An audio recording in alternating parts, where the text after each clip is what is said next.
제사상이 크게 흔들렸습니다. 떡, 전, 과일이 바닥으로 굴러떨어지고 정성스럽게 준비한 술잔이 산산조각 났습니다. 시대가 어느 때인데 이런 걸 왜 합니까? 돈으로 천도제 지내면 훨씬 간단할 텐데. 최영훈이 술에 취해 제사상을 발로 밀쳐버린 순간이었습니다. 친척들은 모두 충격에 휩싸여 말을 잇지 못했습니다. 박도연의 손이 덜덜 떨렸습니다. 조상님들께 올리는 신성한 제사상을 발로 찬 사위. 하지만 최영훈은 전혀 몰랐습니다. 자신이 그토록 무시하던 장인이 수백억 원의 자산을 가진 숨은 거부라는 사실을 말입니다. 돈만 있으면 뭐든지 해결돼요. 이런 구식은 정말 쓸데없어. 과연 이 무례한 사위는 어떤 천벌을 받게 될까요? 미스코리아 딸을 시집보낸 평범한 아버지의 숨겨진 정체와 복수가 시작됩니다. 오늘 이야기 시작하기 전에 무료 버튼 튼 구독과 좋아요를 꼭 눌러주시면 평생 행복한 가정을 이루십니다. 3년 전 그날은 박도연에게 평생 잊을 수 없는 날이었습니다. 아버지, 제가 해냈어요. 미스코리아에 당선됐어요. 딸 지연의 목소리가 집안 전체를 울려 퍼졌습니다. 박도연은 그 순간 눈물이 핑 돌았습니다. 우리 지연이가 정말로 말을 잇지 못하고 딸을 꼭 껴안았습니다. 경기도 외곽 낡은 아파트에 사는 평범한 가장의 딸이 전국에서 가장 아름다운 여성으로 선발된 것입니다. 아버지, 어릴 때부터 아름다운 마음을 키워주신 덕분이에요. 지연의 눈에도 감격의 눈물이 맺혀 있었습니다. 박도연은 딸의 손을 꼭 잡으며 말했습니다. 지연아, 아버지가 제일 자랑스럽다. 하지만 기억해라. 진짜 아름다움은 마음에서 나오는 거다. 네, 아버지. 평생 잊지 않을게요. 그날 밤 박도연은 혼자 조용히 술잔을 기울였습니다. 자신의 딸이 온 국민이 인정하는 미인이 되었다는 기쁨과 자부심이 가슴 가득 차올랐습니다. 하지만 박도연에게는 아무도 모르는 비밀이 있었습니다. 겉으로는 평범한 중년 남성이었지만 실제로는 반도체 부품 납품업체의 사장이자 수백억 원의 자산을 가진 숨은 거부였습니다. 경기도 일대에 부동산과 공장 그리고 주식까지. 하지만 그는 절대로 부를 자랑하거나 과시하지 않았습니다. 진짜 부자는 허세를 부리지 않는다. 이것이 박도연의 평생 철학이었습니다. 낡은 양복을 입고 오래된 중형차를 타며 검소하게 살아가는 것이 진정한 품격이라고 믿고 있었거든요. 아내를 일찍 여의고 홀로 딸을 키우면서도 올바른 가치관을 심어주려 노력했습니다. 지연아, 사람은 겉모습보다 마음이 중요하단다. 돈이 많아도 마음이 가난하면 진짜 가난한 거야. 그런 아버지의 가르침 덕분에 지연은 미스코리아가 된 후에도 겸손한 마음을 잃지 않았습니다. 아버지, 왕관보다 소중한 건 아버지께 배운 따뜻한 마음이에요. 박도연은 그런 딸이 더욱 자랑스러웠습니다. 그런데 문제는 그 이후부터 시작되었습니다.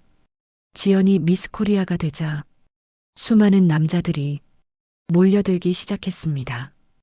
연예인, 사업가, 의사, 변호사, 온갖 직업의 남자들이 지연에게 구애했습니다. 그 중에서도 최영훈이라는 청년이 가장 끈질겼습니다.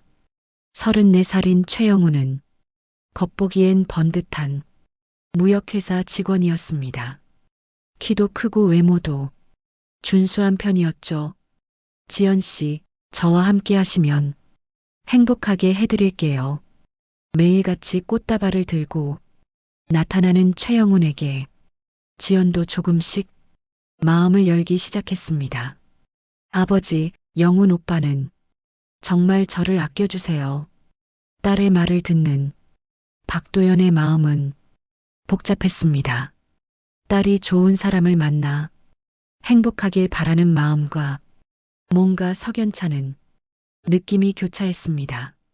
처음 인사를 올릴 때 최영훈은 예의 바른 모습이었습니다. 안녕하십니다. 최영훈이라고 합니다. 지연 씨를 정말 사랑합니다. 그래, 잘 왔다. 우리 지연이를 잘 부탁한다. 박도연도 나쁘지 않은 청년이라고 생각했죠.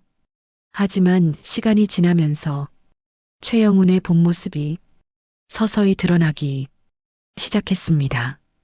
박도연의 검소한 생활 모습을 보고는 가난한 노인이라고 단정 지어버렸습니다. 장인어른, 요즘 같은 세상에 돈이 최고죠. 제가 지연이 잘 먹여 살리겠습니다. 최영훈은 늘 돈 이야기만 했습니다. 돈 없으면 아무것도 할 수 없는 세상 아닙니까? 다행히 제가 벌이가 좀 되니까요. 박도연은 말없이 듣고만 있었지만 점점 불쾌해졌습니다. 자신을 가난한 노인으로 여기는 사위의 태도가 못마땅했거든요. 장인어른 꼴 보니 별로 가진 게 없나 보군. 뭐 내가 돈으로 챙겨주면 되겠지. 최영훈은 속으로 이런 생각을 하며 장인을 우습게 보기 시작했습니다. 결혼 준비 과정에서도 최영훈의 속내가 점점 드러났습니다. 장인어른, 결혼식장은 제가 알아서 할게요. 돈은 걱정 마세요. 마치 자신이 모든 걸 책임져주는 듯한 말투였습니다. 박도연은 가만히 이 모든 상황을 지켜보고 있었습니다. 수백억 원의 자산가인 자신을 가난한 노인으로 여기는 사위가 어떤 행동을 할지 궁금하기까지 했습니다. 결혼식 당날 최영훈은 친구들에게 자랑했습니다. 미스 코리아랑 결혼하는 거야. 장인은 좀 가난하지만 뭐 내가 챙겨주면 되지. 그런 말들이 박도연의 귀에 들려왔습니다. 결혼식이 끝난 후 최영훈의 태도는 더욱 건방져졌습니다. 장인어른, 이 시대에 중요한 건 오직 돈뿐입니다. 조상이니 예인이 하는 건 옛날 얘기죠. 요즘 젊은 사람들은 실용적으로 생각해야죠. 제사 같은 것도 돈으로 해결하면 훨씬 간편하잖아요. 박도연은 말없이 듣고만 있었지만 마음속 깊은 곳에서는 분노가 차올랐습니다. 자신이 평생을 걸쳐 지켜온 가문의 품격과 조상에 대한 예의를 돈으로만 판단하는 사위가 못마땅했습니다. 지연은 그런 남편과 아버지 사이에서 고민이 깊어졌습니다. 아버지, 영훈이가 좀 거칠긴 하지만 마음은 좋은 사람이에요. 요즘 젊은 사람들은 다 그런 거 아닐까요? 딸의 말을 듣는 박도연의 마음은 더욱 복잡해졌습니다. 미스 코리아가 된 자랑스러운 딸이 행복하길 바라는 마음과 사위에 대한 불쾌감이 계속 충돌했습니다. 그러던 어느 날 최영훈의 진짜 모습이 서서히 드러나기 시작했습니다. 밤늦게 들어오는 일이 잦아졌고 술 냄새를 풍기며 집에 돌아왔습니다. 돈만 있으면 세상 모든 게 해결된다니까. 술에 취한 최영훈은 큰 소리를 치며 집안을 어지럽혔습니다. 장인어른도 돈의 위력을 제대로 모르시네. 세상은 돈이 지배하는 거라고요. 박도연은 그런 사위를 조용히 바라보며 생각했습니다. 저 녀석이 내 진짜 정체를 안다면 과연 똑같이 말할 수 있을까? 하지만 아직은 때가 아니었습니다. 사위가 얼마나 더 건방진 행동을 할지 조금 더 지켜보기로 마음먹었습니다. 수백억 원의 자산을 가진 자신을 가난한 노인으로 여기는 사위.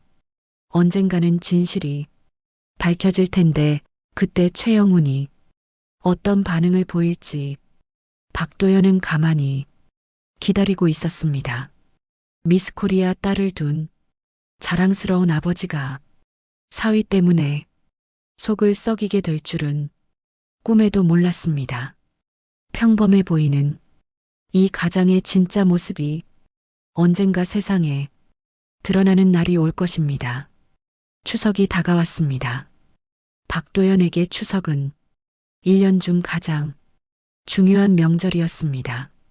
조상님들께 감사 인사를 드리고 가족이 한자리에 모여 정을 나누는 날이었죠. 지연아, 올해도 제사 준비를 제대로 해보자.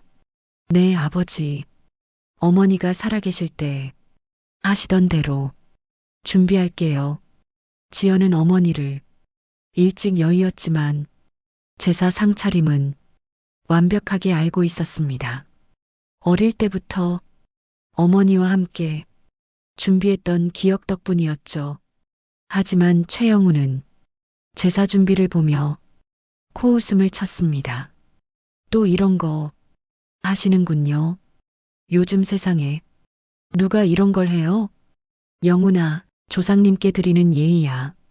당연히 해야지. 지연이 남편을 타이르며 말했지만 최영우는 듣지 않았습니다.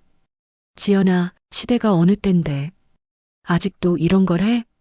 돈으로 천도제 지내면 훨씬 간단할 텐데. 박도연은 사위의 말을 듣고도 참고 있었습니다.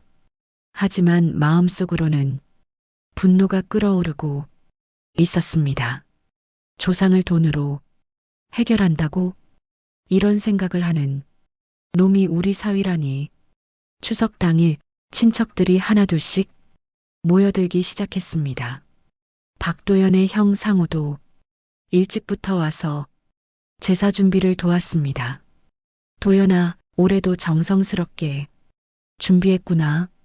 형님, 조상님들께서 지켜봐 주시니까 우리 가족이 이렇게 잘 살고 있는 거 아니겠어요.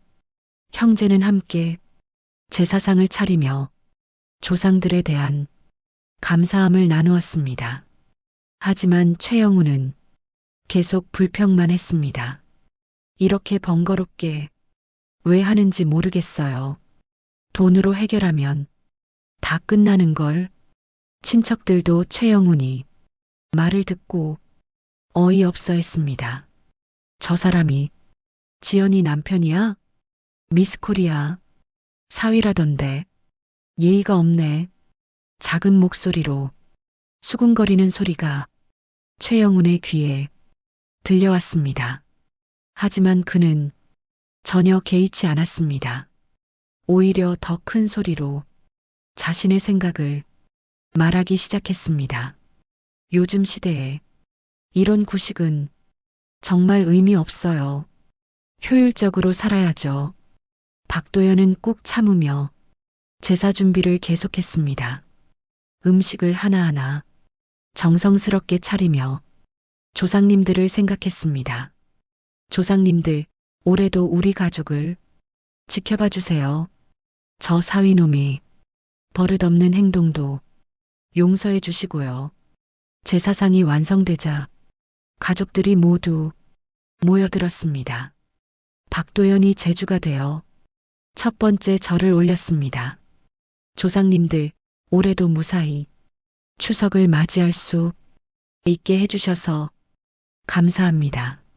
진심 어린 마음으로 절을 올리는 박도연의 모습에 친척들도 숙연해졌습니다. 하지만 최영훈만은 달랐습니다. 술을 마시며 중얼거렸습니다. 이런 걸로 뭐가 달라진다고. 지연이 남편의 옷을 살짝 잡아당기며 조용히 하라고 했지만 최영우는 더욱 큰 소리를 냈습니다. 시대가 어느 땐데 이런 걸 왜 합니까? 돈으로 천도제 지내면 훨씬 간단할 텐데 이런 구식으로 뭐가 해결돼요? 순간 제사를 지내던 모든 사람들이 시선이 최영훈에게 쏠렸습니다. 박도연의 손이 덜덜 떨리기 시작했습니다. 분노가 치밀어 올랐지만 제사 중이라 참고 있었습니다. 그런데 최영훈은 거기서 그치지 않았습니다. 술에 완전히 취한 채 벌떡 일어섰습니다. 이딴 걸로 뭐가 달라진다고요? 그러더니 갑자기 제사상을 향해 발길질을 했습니다. 쿵! 제사상이 크게 흔들렸습니다. 떡, 전, 과일들이 바닥으로 굴러떨어지고 정성스럽게 준비한 술잔들이 산산조각 났습니다. 아! 지연이 비명을 질렀습니다. 친척들은 모두 충격에 휩싸여 말을 잇지 못했습니다. 박도연은 그 순간 온몸이 부들부들 떨렸습니다. 조상님들께 올리는 신성한 제사상을 발로 찬 사위, 이런 일이 벌어질 줄은 꿈에도 몰랐습니다. 너 지금 뭘 한 거야? 박도연의 목소리가 떨리며 나왔습니다. 하지만 최영우는 오히려 당당했습니다. 뭐 어때서요? 어차피 돈으로 다시 차리면 되잖아요. 돈이면 다 해결되는 세상 아닙니까? 그 순간 박도연의 형 상호가 벌떡 일어섰습니다. 이 자식이 조상님께 올리는 제사상을 발로 차? 당장 무릎 꿇고 사과해. 상호의 호통에도 최영우는 비웃었습니다. 사과요? 뭘 사과해요? 요즘 시대에 이런 거 하는 게 더 웃기는 거 아니에요? 친척들이 모두 분노했습니다. 저런 놈이 어떻게 우리 가문에 미스코리아 사위라고 해서 좋아했는데 이런 인간이었나? 지연은 눈물을 흘리며 남편을 말렸습니다. 영훈아, 제발 그만해. 아버지께 사과드려. 하지만 최영우는 지연의 만류도 무시했습니다. 지연아, 너도 이런 구식에 속지 마. 돈이 최고야, 돈이. 박도연은 바닥에 흩어진 제사 음식들을 바라보며 주먹을 꽉 쥐었습니다. 조상님들께 정성껏 준비한 음식들이 바닥에 나뒹굴고 있었습니다. 어머니가 살아계실 때 함께 만들던 추억이 담긴 음식들이 발에 밟혀 있었습니다. 이 녀석이 우리 가문을 이렇게 모욕하다니. 박도연의 마음속에서는 지금까지 꾹꾹 눌러둔 분노가 폭발하기 직전이었습니다. 하지만 아직은 참았습니다. 이런 상황에서 화를 내는 것도 조상님들께 죄송한 일이라고 생각했거든요. 최영우는 계속 큰 소리를 쳤습니다. 돈만 있으면 뭐든지 해결돼요. 이런 구식은 정말 쓸데없어. 그리고는 비틀거리며 밖으로 나가버렸습니다. 남은 가족들과 친척들은 망연자실한 채 바닥에 흩어진 제사 음식들을 바라봤습니다. 지연은 눈물을 흘리며 아버지에게 말했습니다. 아버지, 정말 죄송해요. 제가 잘못 골랐어요. 박도연은 딸의 손을 꼭 잡으며 말했습니다. 지연아, 내 잘못이 아니다. 저 사람이 진짜 어떤 놈인지 이제야 제대로 보이는구나. 그날 밤 박도연은 혼자 제사상 앞에 앉아 깊은 생각에 잠겼습니다. 사위가 조상을 모욕한 이 일을 그냥 넘어갈 수는 없었습니다. 이제는 진짜 교훈을 줄 때가 온 것 같았습니다. 제사상을 발로 찬 그날 밤 박도연은 잠을 이룰 수 없었습니다. 조상님들께 정성껏 준비한 음식들이 바닥에 흩어진 모습이 자꾸만 떠올랐습니다. 저놈의 정체를 정확히 알아봐야겠다. 박도연은 마음을 굳게 먹었습니다. 더 이상 참을 수 없었거든요. 다음 날부터 박도연은 최영훈이 행적을 추적하기 시작했습니다. 겉으로는 무역회사 직원이라고 했지만 실제로는 어떤 일을 하는지 궁금했습니다. 며칠 후 충격적인 사실들이 하나둘씩 드러나기 시작했습니다. 최영훈이 다니는 무역회사는 실제로는 거의 운영되지 않는 유령 회사였습니다. 그럼 대체 어떻게 돈을 버는 걸까요? 박도연이 알아본 결과 최영훈의 진짜 수입원은 따로 있었습니다. 밤마다 출입하는 유흥업소에서 각종 불법 거래에 손을 대고 있었던 것입니다. 돈만 있으면 세상은 굴러간다. 이것이 최영훈이 입버릇이었습니다. 그는 정당한 방법보다는 쉽고 빠른 돈벌이에만 관심이 있었습니다. 어느 날 밤 박도연은 직접 최영훈을 미행했습니다. 강남의 한 유흥업소에서 수상한 사람들과 만나는 모습을 목격했습니다. 형님, 이번 건 확실한 거죠?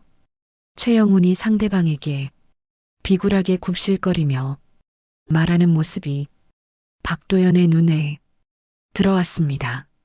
집에서는 그렇게 큰 소리를 치던 놈이 돈 앞에서는 비굴해지는 모습. 박도연은 혀를 차며 고개를 저었습니다. 더 충격적인 것은 최영훈이 사채업자들과 어울리고 있다는 사실이었습니다. 돈 빌려주는 조건으로 뭘 하라는 거예요? 간단해. 그냥 몇 가지 심부름만 해주면 돼. 사채업자의 말에 최영훈은 고개를 끄덕였습니다. 박도연은 그 모습을 보며 한숨을 깊게 내쉬었습니다. 저런 놈이 우리 지연이 남편이라니. 집에 돌아온 박도연은 딸 지연을 불렀습니다. 지연아, 아버지랑 잠깐 이야기 좀 하자. 네, 아버지. 무슨 일이세요? 지연의 눈가에는 아직도 눈물 자국이 남아 있었습니다. 제사상 사건 이후 계속 울고 있었던 것 같았습니다. 지연아, 영훈이가 평소에 어떤 사람들과 어울리는지 아니? 아버지, 왜 그런 걸 물어보세요? 지연은 불안한 표정을 지었습니다. 그냥 궁금해서. 박도연은 일단 자세한 얘기는 하지 않기로 했습니다. 딸이 충격받을 것 같았거든요. 영훈이는 요즘 일이 바쁘다고 밤늦게 들어와요. 어떤 일이 그렇게 바쁜지. 지연도 남편이 행동이 이상하다는 것을 느끼고 있었습니다. 결혼 초기에는 그런 적이 없었는데 최근 들어 행동이 많이 변했거든요. 그 무렵 최영훈의 검은 돈 소문이 동네에 퍼지기 시작했습니다. 지연이네 사위, 요즘 돈이 좀 많나 봐. 어디서 그런 돈이 나오는 걸까? 무역회사 다닌다던데 월급쟁이가 그렇게 돈을 쓸 수 있나? 이웃들의 수군거림이 박도연의 귀에 들려왔습니다. 더 심각한 것은 박도연의 회사까지 소문에 휘말리기 시작했다는 것입니다. 박 사장님, 사위분이 좀 문제가 있다던데요? 거래처 사장이 조심스럽게 물어왔습니다. 무슨 소리입니까? 검은 돈에 연루되어 있다는 소문이. 박도연은 당황했습니다. 자신이 평생을 걸쳐 쌓아온 신뢰와 명성이 사위 때문에 흔들리고 있었던 것입니다. 미안합니다, 박 사장님. 저희도 조심해야 해서요. 한두 군데가 아니었습니다. 여러 거래처에서 비슷한 반응을 보이기 시작했습니다. 박도연의 반도체 부품 납품 회사는 신뢰가 생명이었습니다. 하지만 사위의 검은 돈 소문 때문에 그 신뢰가 흔들리고 있었습니다. 이 정도로 심각한 상황이었나? 박도연은 더 이상 가만히 있을 수 없었습니다. 그날 밤 박도연의 형 상호가 찾아왔습니다. 도연아, 이 상황을 언제까지 가만히 놔둘 거야? 형님, 무슨 말씀이세요? 그 사위놈 말이야. 조상을 모욕한 놈을 가문에서 쫓아내야 하는 거 아니야? 상호의 목소리에는 분노가 가득했습니다. 그놈 때문에 우리 가문의 체면이 말이 아니야. 친척들도 다 수군거리고 있어. 박도연도 형의 말에 동감했습니다. 하지만 딸 지연을 생각하면 마음이 복잡했습니다. 형님, 지연이가 걱정돼서. 지연이야 물론 불쌍하지. 하지만 그렇다고 가문의 명예를 포기할 수는 없어. 상호의 말이 맞았습니다. 가문은 두 쪽으로 갈라지기 시작했습니다. 최영훈을 당장 쫓아내야 한다는 쪽과 딸을 위해 조금 더 참아보자는 쪽으로 나뉘었습니다. 도연아, 결정해야 해. 언제까지 이런 식으로 끌고 갈 거야? 형의 재촉에 박도연은 깊은 고민에 빠졌습니다. 그런 와중에 최영훈의 행동은 더욱 노골적이 되어갔습니다. 집에 돌아와서도 술에 취해 큰 소리를 치며 집안을 어지럽혔습니다. 돈만 있으면 뭐든지 할 수 있어. 세상은 결국 돈이 지배하는 거야. 지연이 말려도 전혀 듣지 않았습니다. 오히려 더 큰 소리로 자신의 돈 자랑을 늘어놓았습니다. 나한테는 돈이 있어. 그것만으로도 충분해. 박도연은 그런 사위의 모습을 지켜보며 결심했습니다. 이제는 정말 교훈을 줄 때가 왔다. 자신의 진짜 정체를 모르는 사위가 얼마나 우스꽝스러운 행동을 하고 있는지 보여줄 때였습니다. 수백억 원의 자산을 가진 자신을 가난한 노인으로 여기며 돈 자랑을 하는 사위. 박도연은 냉소적인 미소를 지었습니다. 곧 내가 진짜 돈이 뭔지 알게 될 거다. 최영훈이 조상을 모욕하고 가문이 명예를 더럽힌 대가를 치르게 해주겠다고 마음먹었습니다. 하지만 아직은 때가 아니었습니다. 조금 더 지켜본 후 확실한 증거를 잡고 모든 것을 드러내기로 했습니다. 사위의 민낯이 완전히 드러나는 그날까지 박도연은 참고 기다리기로 했습니다. 최영훈의 검은 돈 소문은 마을 전체로 빠르게 퍼져나갔습니다. 미스코리아 딸, 시집간 사위, 건달이라더라. 돈이 어디서 나오는 건지 수상해. 밤마다 유흥업소 드나든다던데? 이웃들의 뒷말이 박도연의 체면을 짓밟고 있었습니다. 평생을 성실하게 살아온 박도연에게는 참을 수 없는 모욕이었습니다. 박 사장님, 요즘 좀 어떠세요? 단골 이발소에서 이발사가 조심스럽게 물어왔습니다. 뭐가 어떻다는 거요? 아, 그냥 사위분 얘기가 좀 나와서요. 박도연은 더 이상 묻지 않았습니다. 하지만 마음속으로는 분노가 치밀어 올랐습니다. 이런 소문들이 박도연의 사업에도 직접적인 타격을 주기 시작했습니다. 박 사장님, 죄송한데 이번 계약은 좀 오랫동안 거래해온 회사에서 연락이 왔습니다. 무슨 일입니까? 사위분이 좀 문제가 있다는 소문이 있어서요.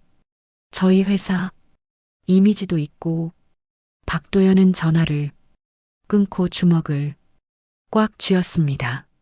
30년 넘게 쌓아온 신뢰관계가 사위 때문에 무너져가고 있었습니다. 이런 젠장, 평소에 욕을 하지 않던 박도연이 욕설을 내뱉었습니다. 그만큼 화가 치밀어 올랐던 것입니다. 다음 날에도 비슷한 전화가 이어졌습니다. 박 사장님, 정말 죄송합니다. 하지만 저희도 조심해야 해서요. 사위분 문제가 해결되면 다시 연락드리겠습니다. 한 군데가 아니었습니다. 여러 거래처에서 같은 반응을 보였습니다. 박도연의 반도체 부품 납품 회사는 신뢰가 전부였는데 그 신뢰가 흔들리고 있었습니다. 이래서는 안 되는데 박도연은 회사 사무실에 혼자 앉아 깊은 한숨을 내쉬었습니다. 수십 년간 피땀 흘려 키워온 회사가 사위 하나 때문에 위기에 처한 상황, 참을 수 있는 한계를 넘어서고 있었습니다. 그날 저녁 박도연이 집에 오니 형 상우가 와서 기다리고 있었습니다. 도연아, 이제 정말 못 참겠어. 상우의 얼굴에는 분노가 가득했습니다. 오늘 친척 모임에서 그 사위놈 얘기만 나왔어. 뭐라고 하던가요? 조상을 모욕한 놈이 우리 가문에 있다는 게 창피하다는 거야. 상우의 말을 들으니 박도연도 답답했습니다.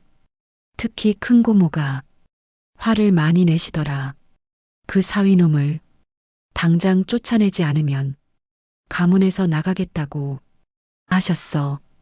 박도연은 머리가 지끈거렸습니다. 가족 내부에서도 갈등이 심해지고 있었습니다.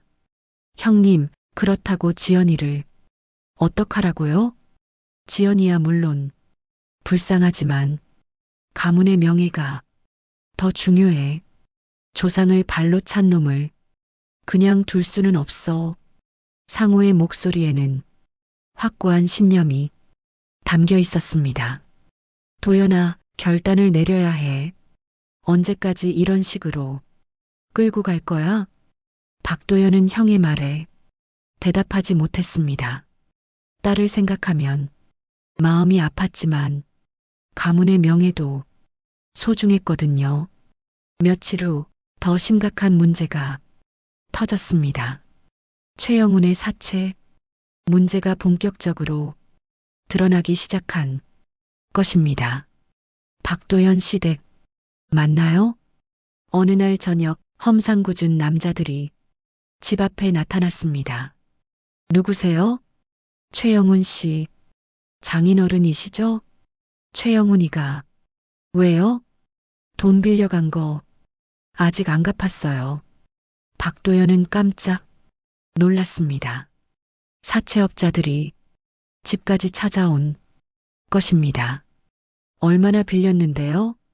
3천만 원인데 이자까지 하면 5천만 원이에요. 박도연은 어이가 없었습니다. 사위가 그런 큰 돈을 사채로 빌렸다는 사실을 전혀 몰랐거든요. 그 사람은 지금 없는데요.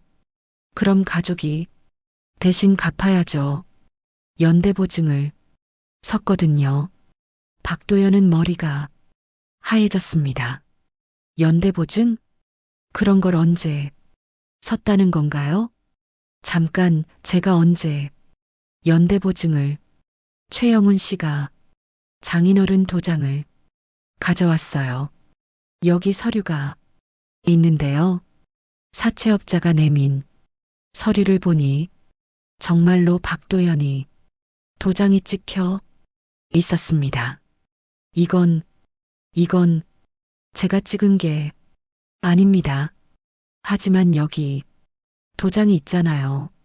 3일 안에 안 갚으면 집을 처분해야 할 거예요.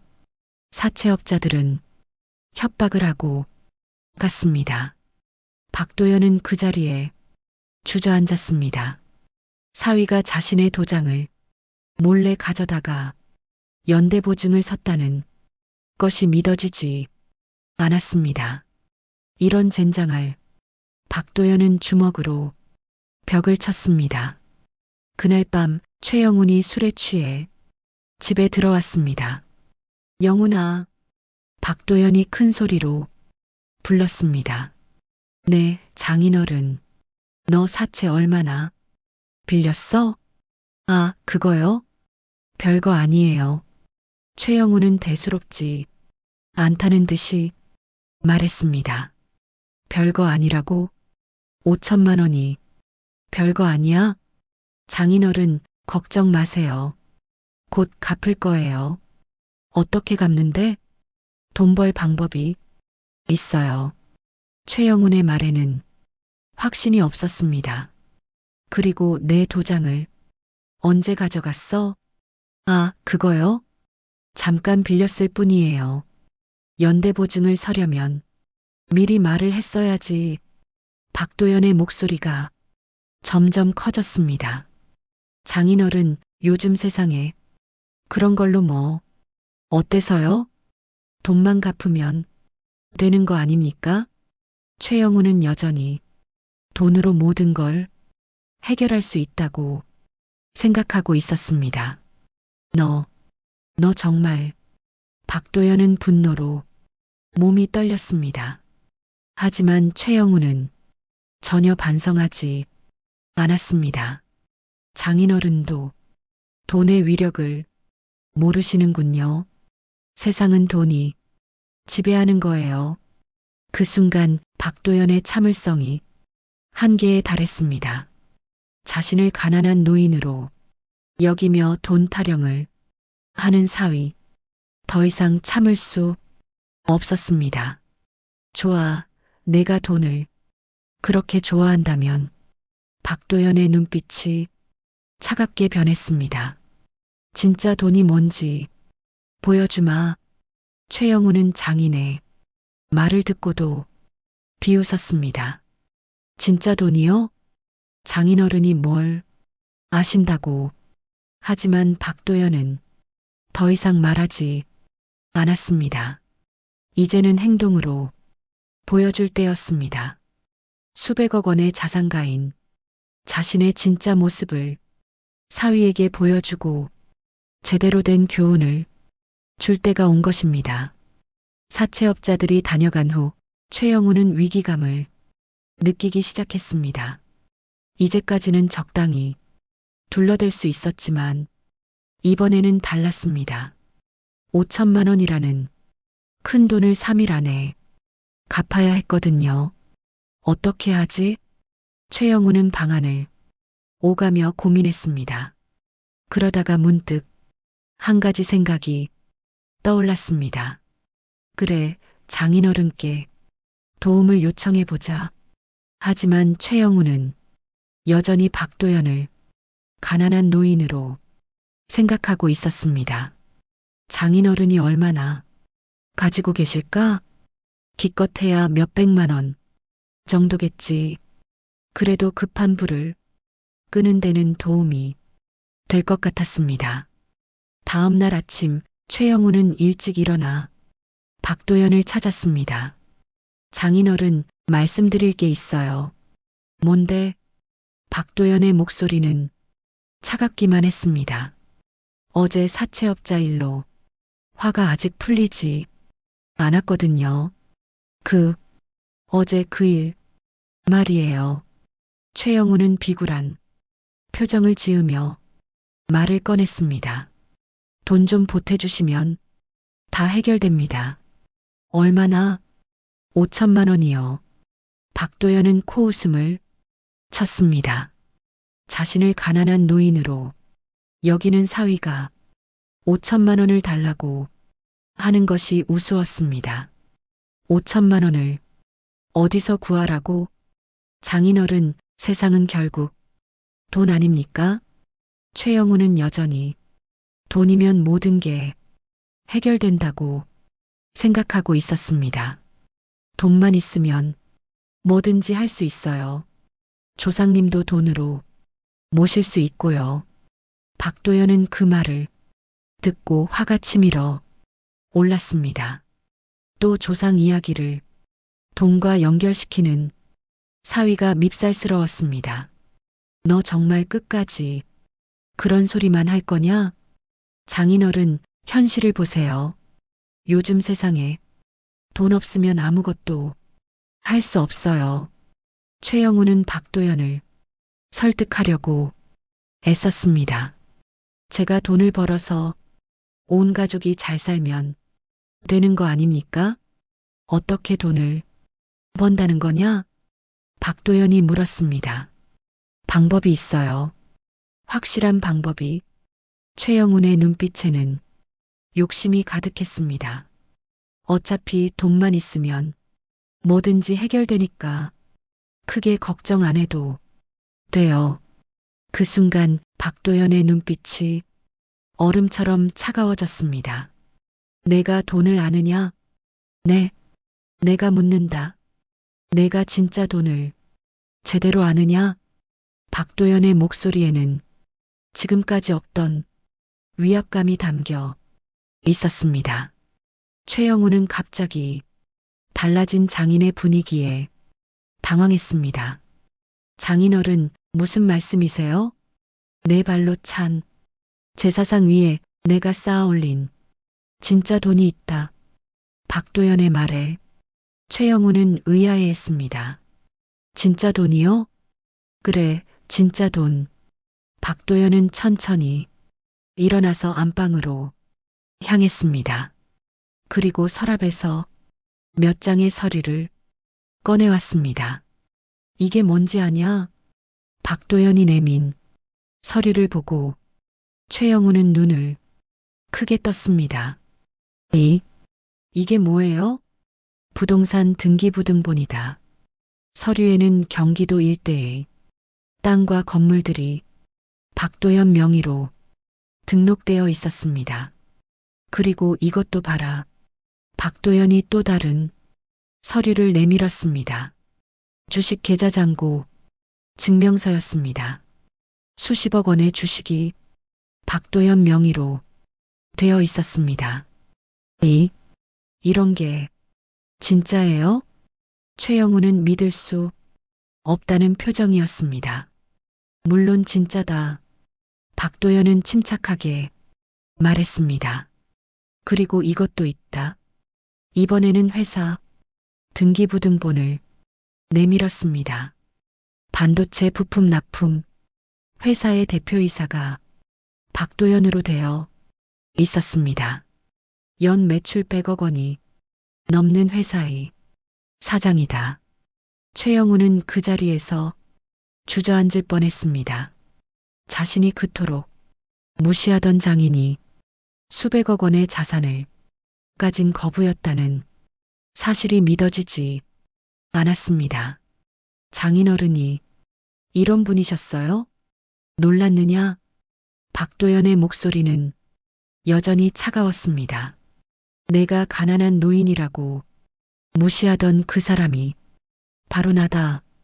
최영우는 얼굴이 하얗게 질렸습니다. 지금까지 자신이 얼마나 우스꽝스러운 짓을 했는지 깨달았거든요. 죄송합니다. 이제 와서 사과한다고 되는 줄 아냐? 박도연은 냉정했습니다. 내가 조상님을 모욕하고 우리 가문을 더럽힌 죄는 사과로 해결되지 않는다. 최영우는 무릎을 꿇었습니다. 장인어른, 정말 죄송합니다. 제가 잘못했어요. 하지만 박도연은 전혀 동정하지 않았습니다.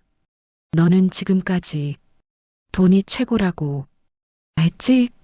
조상님도 돈으로 모실 수 있다고 했고, 네, 하지만 그럼 이제 내 말대로 돈으로 해결해봐라.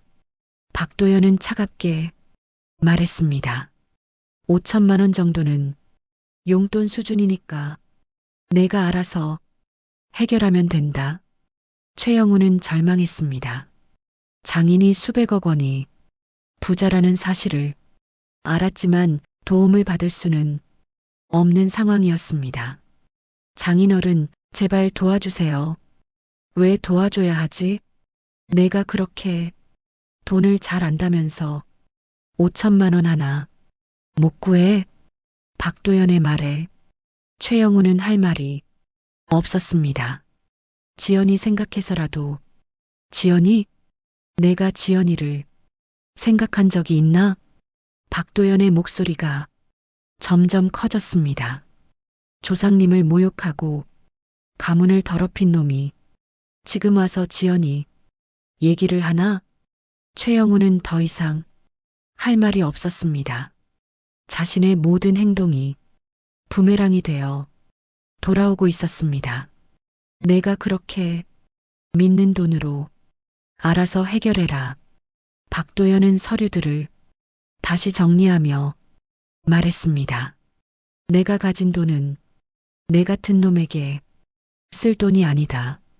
그날부터 최영훈이 진짜 고통이 시작되었습니다. 장인이 거부라는 사실을 알았지만 도움받을 길은 막혀버렸습니다.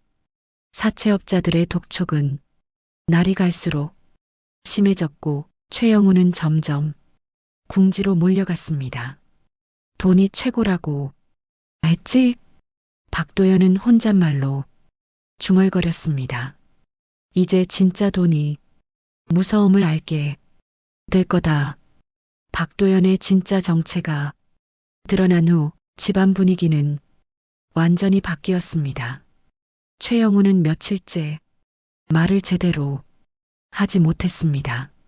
자신이 그토록 무시하던 장인이 수백억 원의 자산가라는 충격에서 벗어날 수 없었거든요.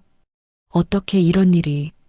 최영우는 혼잣말을 중얼거리며 방안을 서성였습니다. 그동안 자신이 얼마나 우스꽝스러운 행동을 했는지 생각할수록 부끄러웠습니다. 한편 지연은 아버지의 비밀을 처음 알게 되어 충격에 빠졌습니다. 아버지, 정말 이런 분이셨어요? 지연은 박도연이 내민 서류들을 하나하나 들여다보며 물었습니다. 우리 딸이 몰랐던 게 당연하지. 박도연은 딸의 손을 꼭 잡으며 말했습니다. 아버지는 평생 이런 걸 자랑하거나 과시한 적이 없으니까. 그런데 왜 말씀 안 해주셨어요? 지연아, 진짜 부자는 허세를 부리지 않는다. 박도연의 목소리에는 깊은 철학이 담겨 있었습니다. 돈이 있다고 자랑하는 사람은 진짜 부자가 아니야. 겸손하게 살면서 필요할 때만 쓰는 게 진정한 부의 품격이다. 지연은 아버지의 말을 듣고 고개를 끄덕였습니다. 어릴 때부터 아버지가 늘 강조하던 가치관이었거든요. 그런데 아버지, 이 돈들은 어떻게 모으신 거예요? 할아버지 때부터 차근차근 모은 거다. 박도연은 과거를 회상하며 말했습니다. 할아버지께서 작은 땅 몇 평을 사두셨는데 그게 시초였지. 아버지가 물려받아서 조금씩 늘려나가셨고 내가 또 이어받아서 지금까지 키운 거야. 그러면서 반도체, 부품 사업도 시작하게 됐고 지연은 놀라면서도 자랑스러웠습니다. 3대에 걸쳐 쌓아온 재산이라니 그 정성과 노력이 얼마나 대단한지 짐작할 수 있었습니다.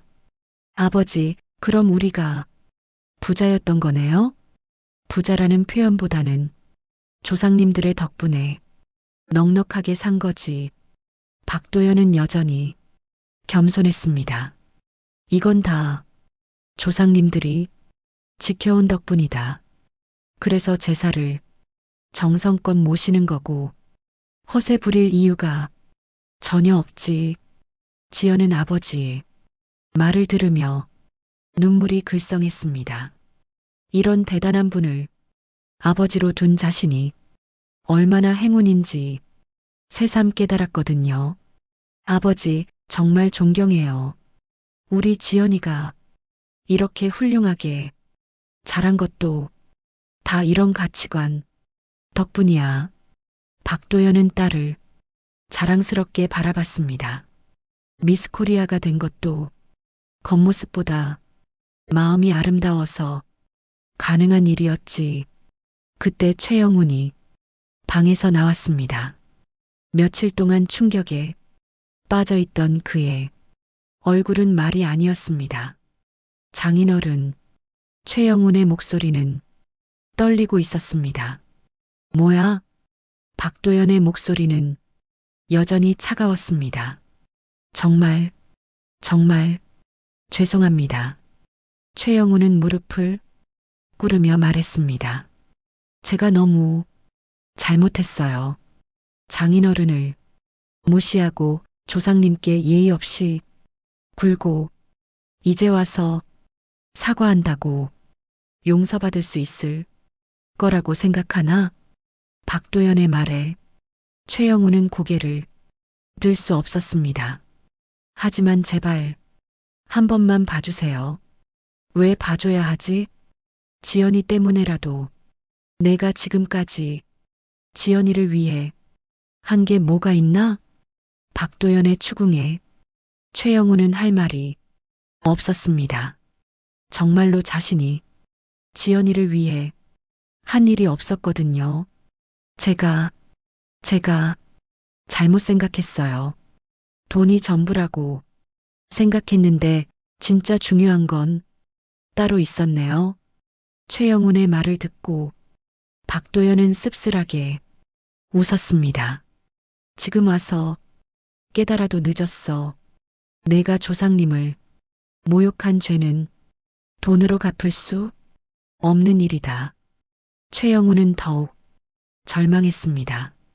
장인이 수백억 원이 재산을 가진 거부라는 걸 알았지만 그 돈의 도움을 받을 길은 막혀 버렸습니다. 장인어른의 진짜 모습을 몰랐어요. 이렇게 대단한 분인 줄 알았다면 뭘 어떻게 했을 거야? 박도연이 되물었습니다. 더 잘해드렸을 텐데요. 그럼 지금까지는 못해도 되는 거였나? 박도연의 말에 최영훈은 더 이상 대답할 수 없었습니다. 결국 자신이 돈만 보고 사람을 판단했다는 것을 스스로 인정한 셈이었거든요. 내가 진짜로 잘못 생각한 건 이거야. 박도연은 차분히 말했습니다. 사람의 가치를 돈으로만 판단했어. 가난해 보인다고 무시하고 부자라고 알면 알랑거리고 그런 게 진짜 인간의 모습이냐? 최영훈은 고개를 숙일 수밖에 없었습니다. 박도연의 지적이 모두 맞았거든요. 장인어른 정말 후회하고 있어요. 후회는 이미 늦었어. 박도연은 단호했습니다. 내가 조상님께 저지른 일은 후회로 해결되지 않는다. 그날 밤 최영우는 혼자 밖으로 나갔습니다. 사채업자들의 독촉이 점점 심해지고 있었고 장인에게서 도움을 받을 길도 막혔습니다. 어떻게 하지? 최영우는 막막했습니다. 자신이 그동안 얼마나 잘못된 생각을 하고 살았는지 이제야 깨달았지만 이미 모든 게 늦어버렸습니다. 돈이 최고라고 생각했는데 최영우는 자조적으로 웃었습니다. 진짜 돈의 주인 앞에서 자신이 얼마나 우스꽝스러운 존재였는지 뼈저리게 느꼈습니다. 한편 박도연은 집에서 조용히 차를 마시며 생각에 잠겼습니다. 사위가 이제야 자신의 잘못을 깨달았지만 이미 선을 넘은 일들이 너무 많았습니다. 특히 조상을 모욕한 일만큼은 절대 용서할 수 없었습니다. 이제 진짜 교훈을 줄 때가 왔군. 박도연은 마음을 굳게 먹었습니다. 사위가 저지른 일들의 대가를 제대로 치르게 해야겠다고 생각했습니다. 최영우는 밤늦게 집으로 돌아와서도 잠을 이룰 수 없었습니다. 사채업자들이 내일까지 돈을 갚으라고 했는데 방법이 없었습니다. 5천만 원을 어디서 구하지? 하지만 이제는 장인에게 도움을 요청할 면목도 없었습니다. 자신이 그토록 무시하던 분이 진짜 거부였다는 사실을 알고 나니 더욱 부끄러웠습니다. 내가 정말 바보였구나. 최영우는 후회했지만 이미 돌이킬 수 없는 상황이었습니다. 사채 마감일이 다가왔습니다. 최영우는 마지막 희망을 걸고 이곳저곳을 뛰어다녔지만 돈을 구할 방법은 없었습니다. 제발 좀 도와주세요. 친구들에게 매달렸지만 5천만 원이라는 큰 돈을 빌려줄 사람은 없었습니다. 영훈아, 그 돈을 어디다 썼길래? 미안해, 나도 여유가 없어. 모든 곳에서 거절당했습니다. 대학 동기, 회사 선후배, 심지어 오랜 친구들까지 모두 등을 돌렸습니다. 영훈이 요즘 좀 이상하다더라.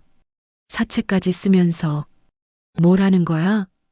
우리까지 연루될까봐 무서워.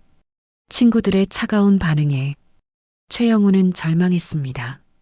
평소에 돈 자랑을 하며 거들먹거렸던 자신을 이제는 아무도 도와주지 않았습니다.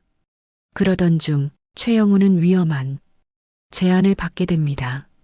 마지막 기회야. 사채업자가 전화를 걸어왔습니다. 이것만 해주면 빚을 탕감해주겠어. 뭘 하라는 거예요? 간단한 심부름이야. 물건 하나만 배달해주면 돼. 최영우는 의심스러웠지만 다른 선택의 여지가 없었습니다. 정말 빚을 없애주는 거죠? 물론이지. 대신 딱 한 번만 기회를 주는 거야. 최영우는 망설였지만 결국 승낙했습니다. 알겠습니다.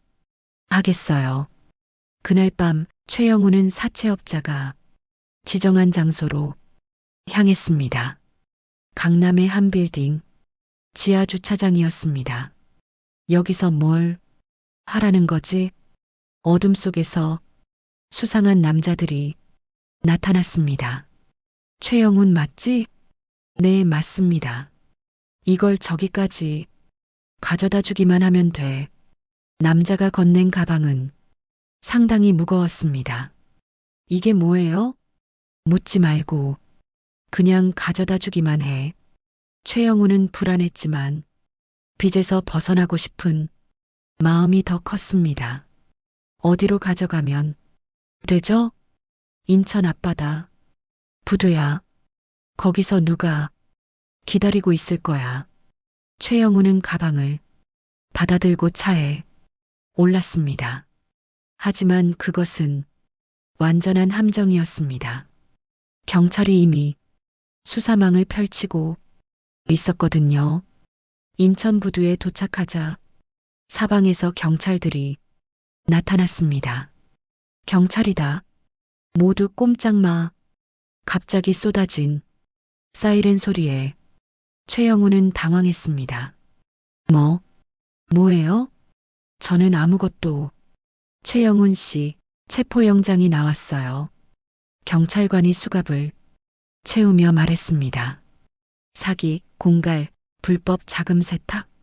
죄목이 한둘이 아니에요. 최영우는 그제서야 자신이 얼마나 큰 범죄에 연루되었는지 깨달았습니다. 제가 뭘 했다는 거예요? 몰랐다고요? 경찰관이 비웃었습니다. 사채업자들과 함께 몇 달 동안 불법 거래를 했잖아요. 가방 안에 든 건 마약이었어요. 최영우는 머리가 하얘졌습니다. 자신도 모르는 사이에 마약 운반책이 되어버린 것입니다. 그리고 장인어른 도장을 위조해서 연대보증도 섰고요. 문서 위조죄까지 추가됩니다. 최영우는 그제서야 자신이 얼마나 깊은 수렁에 빠져 있었는지 깨달았습니다. 경찰서로 끌려가는 최영훈의 모습을 멀리서 지켜보는 사람이 있었습니다. 바로 박도연이었습니다. 저 녀석이 결국 이 지경까지 왔구나. 박도연은 담담히 중얼거렸습니다. 사실 박도연은 이미 모든 것을 알고 있었습니다. 사위의 불법적인 행동들을 일일이 조사해뒀거든요.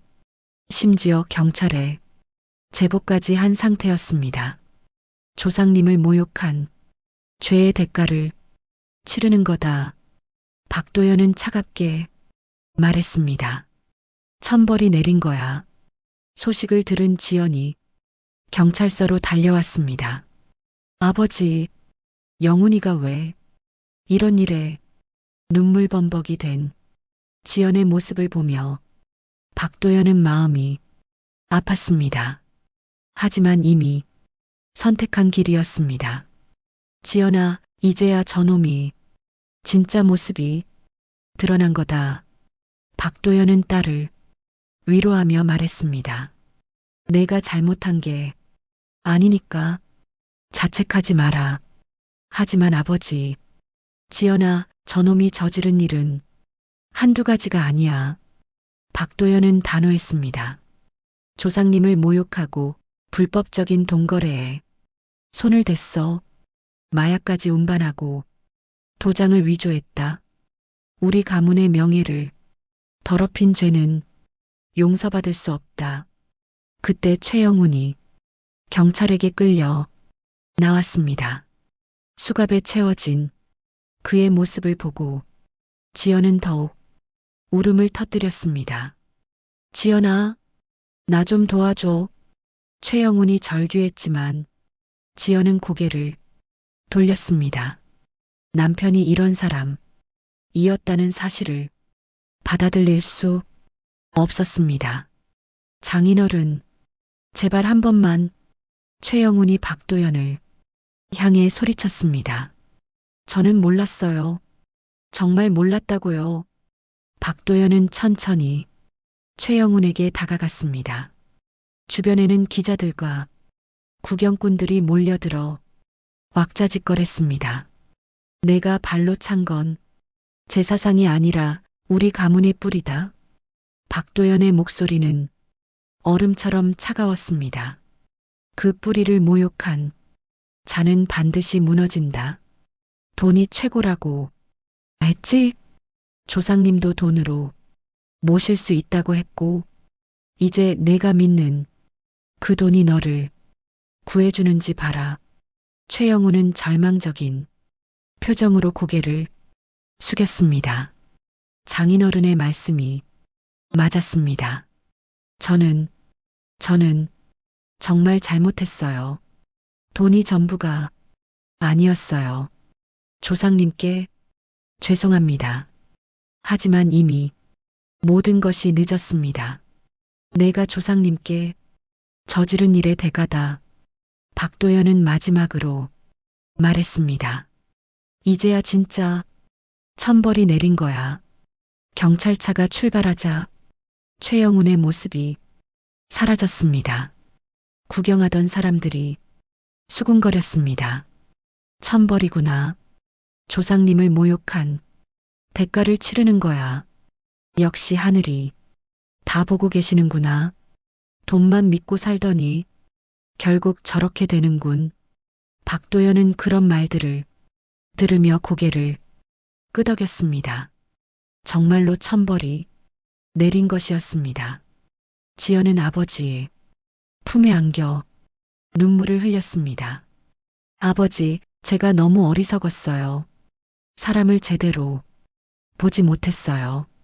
지연아, 이제 새로 시작하자. 박도연은 딸을 다독이며 말했습니다. 우리 가문의 명예를 다시 세우는 거야. 조상님들께서 지켜봐 주실 거다. 그날 저녁 박도현과 지연은 집으로 돌아왔습니다. 집안은 조용했지만 평화로웠습니다. 오랫동안 쌓여있던 분노와 갈등이 해소된 것 같았습니다. 박도연은 제사상을 다시 차렸습니다. 최영훈이 발로 차서 흩어진 그 자리에 새로운 제사상을 정성스럽게 준비했습니다. 조상님, 이제는 편히 쉬십시오. 박도연은 깊게 절을 올렸습니다. 우리 가문을 더럽힌 자를 처벌했습니다. 지연도 아버지 옆에서 함께 절을 올렸습니다. 조상님, 앞으로는 더욱 정성을 다하겠습니다. 좋은 사람을 만나 다시 시작하겠습니다. 그 순간 제사상 위의 촛불이 흔들렸습니다. 마치 조상님들이 대답해 주시는 것 같았습니다. 최영훈의 재판이 시작되었습니다. 법정에는 기자들과 구경꾼들이 가득 차 있었습니다. 미스코리아 사위, 마약 운반 사건, 이라는 제목으로 신문 일면에 실린 사건이었거든요. 최영훈은 수의를 입고 피고석에 앉아 있었습니다.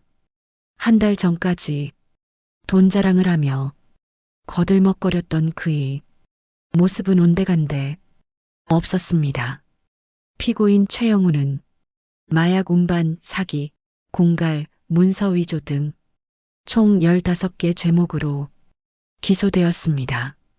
검사의 기소장 낭독이 시작되었습니다. 특히 장인어른의 도장을 위조하여 5천만 원의 사채, 연대보증을 선 행위는 가족에 대한 배신행위입니다. 최영훈은 고개를 들 수 없었습니다. 자신이 저지른 일들이 하나하나 공개되는 것이 너무 부끄러웠습니다. 방청석에는 박도현과 지연이 앉아 있었습니다. 지연은 여전히 눈물을 글썽이고 있었지만 박도현은 차분한 표정이었습니다. 피고인은 평소 돈이 최고라는 가치관을 가지고 살아왔습니다. 심지어 추석 제사상을 발로 차며 조상을 모독하는 행위까지 저질렀습니다. 검사의 말에 방청석에서 술렁거림이 일었습니다. 조상을 모욕했다고? 그런 놈이 어떻게 사위가 사람들의 수군거림에 최영훈은 더욱 고개를 숙였습니다. 변호사가 일어나 최후 변론을 했습니다. 피고인은 깊이 반성하고 있습니다. 단순한 실수였을 뿐 악의는 없었습니다. 하지만 판사는 냉정했습니다. 피고인의 행위는 단순한 실수로 보기 어렵습니다. 계획적이고 지속적인 범죄 행위, 였습니다. 결국 판결이 내려졌습니다. 피고인 최영훈에게 징역 3년을 선고합니다. 집행유예 없이 실형으로 처합니다. 최영훈은 그 자리에서 주저앉았습니다. 판사님, 한 번만 용서해 주세요. 하지만 이미 결정된 일이었습니다. 법정 밖으로 나온 박도연은 기자들에게 둘러싸였습니다. 장인어른으로서 어떤 심정이십니까?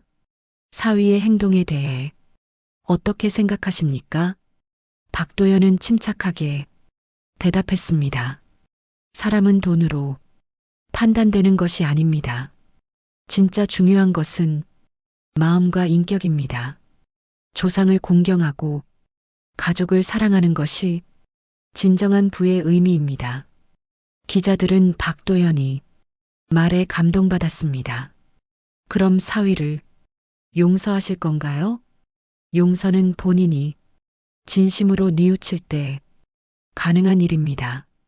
지금까지의 행동을 보면 아직 그럴 때가 아닌 것 같습니다. 박도연의 단호한 대답에 기자들도 고개를 끄덕였습니다. 그날 저녁 박도연과 지연은 조용히 집에서 저녁을 먹었습니다. 아버지, 제가 정말 바보였죠. 지연이 미안한 마음으로 말했습니다. 사람을 겉모습으로만 판단했어요. 지연아, 내가 바본 게 아니야. 박도연은 딸을 위로했습니다. 젊을 때는 누구나 실수를 하는 거야. 중요한 건 이제부터야. 앞으로는 더 지혜롭게 사람을 볼 수 있을 거다. 지연은 아버지의 말에 고개를 끄덕였습니다.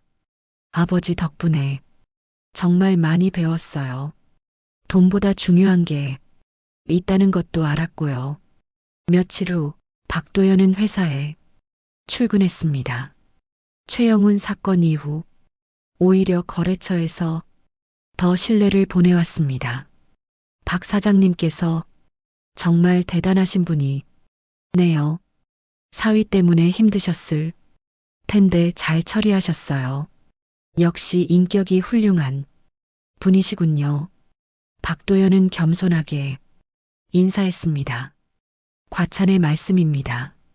앞으로도 더욱 신뢰받는 회사가 되도록 노력하겠습니다. 그의 겸손한 태도에 사람들은 더욱 감동했습니다. 한편 감옥에 있는 최영훈은 매일 후회의 나날을 보내고 있었습니다.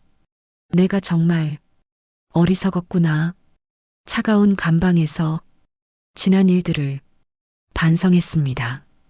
돈이 전부라고 생각했는데 진짜 중요한 건 마음이었어. 장인어른께 정말 죄송해. 하지만 이미 모든 것이 늦었습니다. 몇 달이 흘렀습니다. 박도연은 여전히 검소한 생활을 이어가고 있었습니다. 수백억 원의 자산가였지만 낡은 양복을 입고 오래된 차를 타며 평범하게 살았습니다. 진짜 부자는 허세를 부리지 않는다. 그의 철학은 변하지 않았습니다. 어느 날 지연이 좋은 소식을 가져왔습니다. 아버지, 제가 사회복지사 공부를 시작하려고 해요. 정말 좋은 생각이야. 박도연은 딸이 결정을 지지했습니다. 어려운 사람들을 도우면서 살고 싶어요. 돈보다 중요한 게 있다는 걸 배웠거든요. 우리 지연이가 정말 훌륭하게 성장했구나. 박도연은 자랑스러워 했습니다. 그의 추석이 다시 찾아왔습니다. 박도연과 지연은 정성스럽게 제사상을 차렸습니다. 작년과 달리 집안은 평화로웠습니다. 조상님, 올해도 무사히 추석을 맞이할 수 있게 해주셔서 감사합니다. 박도연은 진심으로 절을 올렸습니다. 우리 가문 다시 바로 섰습니다. 지연도 함께 절을 올렸습니다. 조상님, 앞으로는 더욱 훌륭한 사람이 되겠습니다. 아버지를 닮아 겸손하고 착한 사람이 되겠어요. 제사를 마친 후 아버지와 딸은 조용히 차를 마셨습니다. 아버지, 정말 감사해요. 뭘 고마워하니? 진짜 중요한 게 뭔지 가르쳐 주셔서요. 돈보다 소중한 건 마음이라는 것도요. 박도연은 딸의 손을 꼭 잡았습니다. 지연아, 내가 이렇게 깨달아서 아버지가 더 고맙다. 앞으로도 계속 이런 마음으로 살자. 그날 밤 박도연은 창밖을 바라보며 생각했습니다. 겉모습은 여전히 평범한 중년 남성이었습니다. 낡은 양복, 중형차, 검소한 생활. 하지만 그 속에는 누구보다 강한 뿌리와 자존심이 자리하고 있었습니다. 진짜 불안, 이런 것이었습니다. 허세를 부리지 않고 조상을 공경하며 가족을 사랑하는 것, 그것이 박도연이 평생 지켜온 진정한 부의 품격이었습니다. 먼 곳에서 최영훈이 감옥에 있다는 소식이 들려왔지만 박도연은 더 이상 신경 쓰지 않았습니다. 자신의 철학대로 묵묵히 살아가는 것이 최고의 복수라고 생각했거든요. 조상님들, 편히 쉬십시오. 박도연은 마지막으로 중얼거렸습니다. 우리 가문 영원히 지켜내겠습니다. 저는 이 이야기를 통해 돈보다 소중한 것이 무엇인지, 그리고 진정한 품격이란 무엇인지 전하고 싶었습니다. 아무리 많은 재산을 가져도 겸손함을 잃으면 진짜 부자가 아닙니다. 조상을 공경하고 가족을 사랑하는 마음, 그것이야말로 진정한 부의 품격입니다. 박도연처럼 묵묵히 자신의 길을 걸으면 언젠가는 진실이 드러나고 정의가 실현됩니다. 허세보다는 겸손을, 과시보다는 진심을 선택하는 것이 진정한 승리입니다. 여러분의 이야기도 들려주세요. 지금 주변에 돈만 아는 사람 때문에 상처받고 계신 분이 있으시다면 댓글에 남겨주세요. 서로 위로하며 함께 이겨냅시다. 이 영상이 작은 깨달음 한 줄기가 되었다면 무료 버튼인 구독과 좋아요 부탁드립니다. 주변의 소중한 분들에게 공유도 해주세요. 여러분의 따뜻한 응원 한마디가 누군가에겐 올바른 가치관을 찾는 큰 힘이 됩니다. 여러분의 인생에도 박도연처럼 진정한 품격과 자존심을 지키는 아름다운 삶이 꼭 찾아오길 진심으로 기원합니다. 황혼 사연 상담소 채널이었습니다. 고맙습니다.